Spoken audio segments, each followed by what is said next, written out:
Hello everyone, today we're gonna talk about why Slack was sold to Salesforce.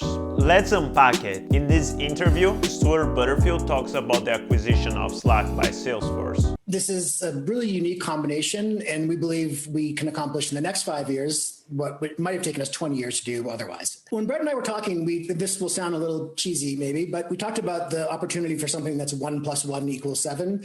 What does he mean by that? First, Slack is the nervous system that connects businesses together. And Salesforce currently is dependent on the integration with these digital hubs. Now Salesforce owns one of these hubs.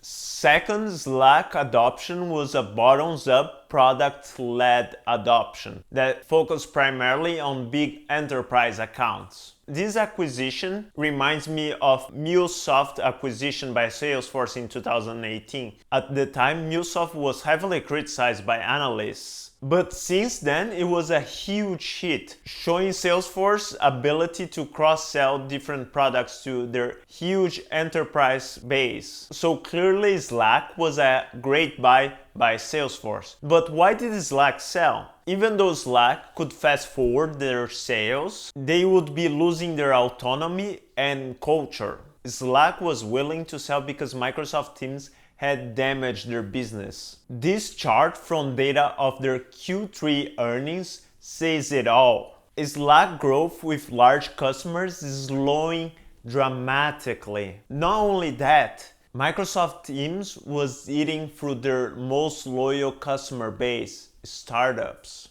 For comparison, let's look at this scary metric.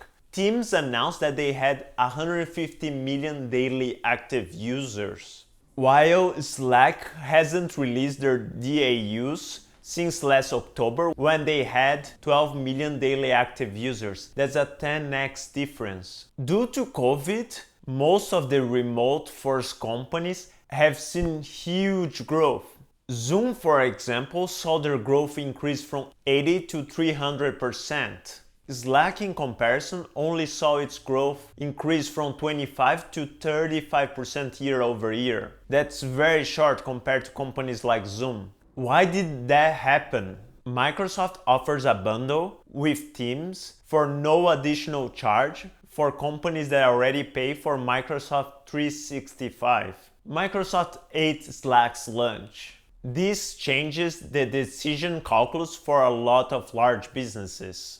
Given that Teams is pretty equivalent to Slack, why pay hundreds of thousands of dollars for something that you already have? So what I can only imagine is that Slack was afraid that their growth would go even lower after this crisis goes away. And the market seems to punish low growth tech companies. That's why Slack felt forced to sell to Salesforce so they could re-accelerate their growth. Leave in the comments down below what you think about this acquisition. Thanks for watching.